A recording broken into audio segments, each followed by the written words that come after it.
In the early 19th century, many Irish people left their homeland looking for a better life in the United States. One such Irishman that barely gets a mention is William Gamble, a Union colonel at the time of the Battle of Gettysburg, 1863. What follows is a very brief outline history of William Gamble, which we hope you will enjoy and inspire you to do your own research. So, let's take a look. Who was William Gamble? William Gamble was born on the 1st of January 1818 in Duros, County Tyrone, although some sources say it was in Lisnarrick, County Fermanagh, or both which today are form part of Northern Ireland. He was the oldest of three sons, whose parents were Joseph and Martha Gamble. As a young man, he was quite intelligent, and so he went on to study civil engineering, where he was employed by the Queen's Surveying Office to survey the northern coast of Ireland. In 1838, at the age of 20, he emigrated to the United States. When he arrived, he joined the newly created 1st US Dragoons as a private, where he served in Florida during the Seminole uprisings. He quickly rose to the ranks to become Sergeant Major in 1839, and in 1841, while on leave, he married Sophia Steingrant in St. Louis, Missouri, where they had 13 children, again, although some sources say 15 children together. Sometime during the mid-1840s, William Gamble left the military and moved his family to Evanston, Illinois, where he went back to his roots of civil engineering. After the outbreak of the Civil War in 1861, William Gamble and his eldest son George both enlisted to fight for the Union and joined the 8th Illinois Cavalry. In September 1861, William Gamble was appointed Lieutenant Colonel of the 8th, second in command to Colonel John Farnsworth. In 1862, the 8th Illinois took part in McClellan's Peninsula Campaign, and on the 5th of August, in a skirmish with Confederate pickets around Malvern Hill, William Gamble was shot in the chest and severely wounded. On the 5th of December 1862, William Gamble was promoted to Colonel and took over command of the 8th Illinois, as Colonel Farnsworth had been promoted to Brigadier General. Colonel Gamble returned to the 8th Illinois just in time for the Battle of Fredericksburg. During March 1863, Colonel Gamble received a medical furlough for rheumatism and neuralgia, along with the continuing effects he was suffering from his previous wound. He would go on to miss out on the Battle of Chancellorsville and one of the largest cavalry engagements of the Civil War, Brandy Station. It was around mid-June 1863 that Colonel Gamble returned to duty, leading the 1st Cavalry Brigade in Buford's division, where another fellow Irishman, Thomas Devin, commanded the 2nd Brigade. Colonel Gamble arrived in Gettysburg on June 30th with his 4 regiments, the 8th and the 12th Illinois, 3rd Indiana and the 8th New York. They took up positions and sent out scouting forces from the 8th Illinois to raise the alarm of any advancing Confederate forces. In the early morning of July 1st, the scouts began to engage the advancing Confederate forces of Heath's division, while reporting back to Colonel Gamble that a large body of Confederates were on their way. Throughout the morning, Gamble and Devin's brigades managed to hold the Confederate advance, supported by Battery A, 2nd US Artillery. The first Union troops to arrive was General Reynolds with the 1st Corps, and it would seem that they arrived in the nick of time, as the ammunition of Buford's men was getting low. At around 10 a.m, the 1st Corps got online and began to engage the Confederates, relieving Colonel Gamble's brigade, who was ordered to pull back to defensive positions on the southern edge of the Lutheran Seminary. This brave defence from Buford's division bought valuable time for the Union Army to arrive at Gettysburg, and even though by the end of the day the Union Army had retreated back through the town, they still held the high ground which formed their fishhook defence for the next 2 days. In 1993, the morning action by the cavalry of Buford's division formed part of the epic film Gettysburg, directed by Ron Maxwell and based on the novel written by Michael Sharer's The Killer Angels. In the film, the character of Colonel Gamble was played by the actor Buck Taylor. Following the Battle of Gettysburg, Colonel Gamble continued to serve in Buford's division until Buford's death on December 16, 1863. Saddened by the passing of his commander, Colonel Gamble returned to duty in Washington in January 1864, and it was here where he stayed with the Department of War until the end of the war in 1865. While serving in Washington, Colonel Gamble was promoted to Brigadier General. In the late summer of 1866, both Gamble and Devin were ordered back to serve, this time for the 8th US Cavalry, with Devin as the colonel and Gamble as the major. They were due to travel by ship to California and meet up with their regiment by the 1st of January 1867. But unfortunately, William Gamble would not reach his destination. On December the 20th, 1866, William Gamble passed away with cholera.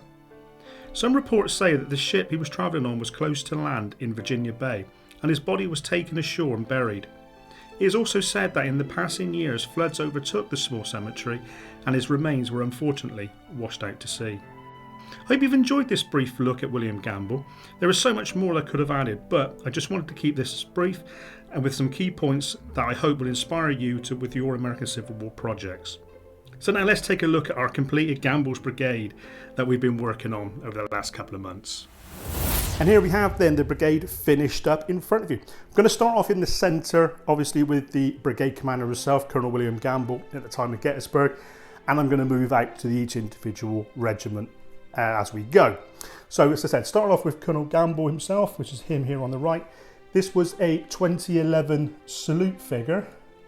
I think we've all got one in our force, Mel, Jamie and myself, obviously. And I think Jamie's is leading his Irish brigade, and I think Mel's going to do hers for cavalry, I think, by and large, what we were talking about before. And the guidon bearer next to him is, you get a pack of 3, if I'm not mistaken.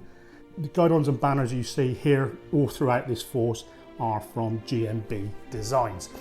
And obviously he's sporting the 1st Cavalry Brigade, Buford's division on there.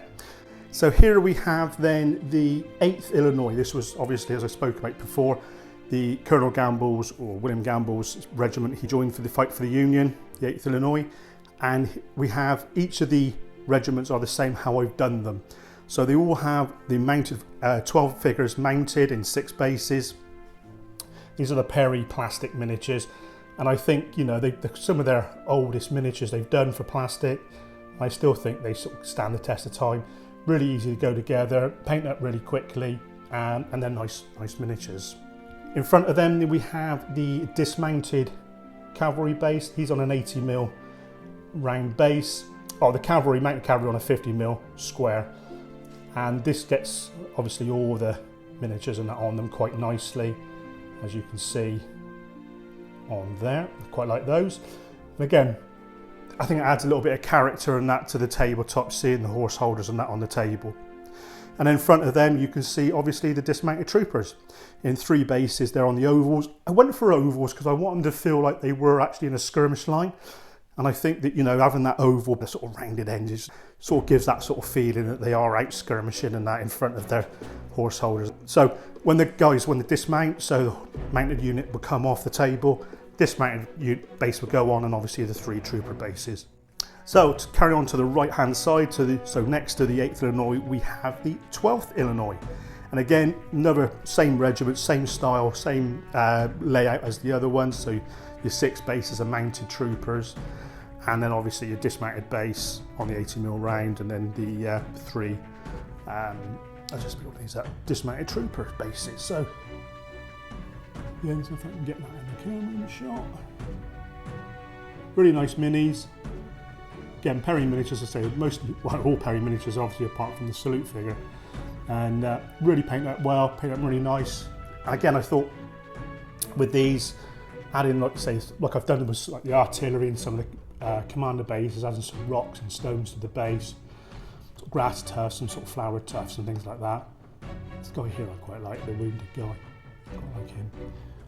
Really, really cool. I like that. Really nice. Sort of sets it off, I think. It makes it sort of period feel as well. It's like, you know, especially when you're walking around some of the terrain and that. We walked around some of the battlefields when we visited the States and that. So yeah, it's really, really good. And the 3rd unit then, which is obviously to the left of Colonel Gamble, is the 3rd Indiana. Exactly the same, like I said, but the horses, you might remember we started to do a different style. All the other horses were using an airbrush and then just picked out some details and so forth.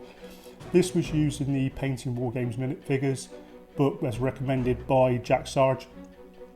So check his YouTube channel out, it's really, really good. I love what he does in his painting. But this was like, he recommended this book because we don't like painting horses here. So this is all done with just the paint. The paint's doing the work on the horse. No washes, just paint and then varnish. So really cool, love that. Loads of different sort of styles. colours and that you can choose from. So again, really, really interesting and really good, worth checking out. The horse holder base there, again, exactly the same as all the others. And then again, got the 3 dismounted trooper stands in there. So here then we have the last regiment, the 4th regiment in the brigade, which is the 8th New York. And that's the same, it's exactly the same as the other ones, but what I will show you now is some different colours of the horses that we've used, using the other painting method. And there you go, here's a sort of grey horse, really, really cool. As I said, on the tabletop, you don't see the lines at all. It all sort of blends in and moulds in at the table, and it really does make it pop. And that, you know, that's one thing I'm looking at. We wanted to use a different style, or I was looking for a different style because of a project I've got coming up soon, and I want to make the figures that are on the table and that really pop out, and that, because I think it'd be really, really cool. So the dismounted base, horse holder base there, it's exactly the same as the other ones. Nice and simple, get them all done up. Again, as like I said before, it adds that little character and flavour and that to this period. And then you've got the 3 dismounted trooper stands on their oval basis, exactly the same. Now the one thing I don't like when I'm getting miniatures, I don't like wastage. So there's another reason why I chose to do the 3 bases for the dismounts and then have the 4th base being the horse holder base. And that's because when you're buying I bought these Royal Perry miniatures, as I said. I bought 4 dismounted command packs and 2 trooper packs, and obviously that then made up the 36 figures for these 4 regiments. So hence then 9 figures per dismounted troopers per regiment, and then the horse holder base to make up the 12. So that's it, that is the brigade. Well, there you have it, guys, that's all we've got for you today. We hope you enjoyed taking a look at this brigade and following our project as we've been putting these regiments and that together. And we also hope you've enjoyed our sort of brief look at William Gamble's history and information, but I hope it's enough to give you that sort of small insight into who he was. And until next time, guys, we really hope you're staying safe. Hope your projects are coming on really well. Some of the projects I've seen this last few weeks and that have been outstanding, so keep them coming. And until next time, guys, stay safe, happy wargaming.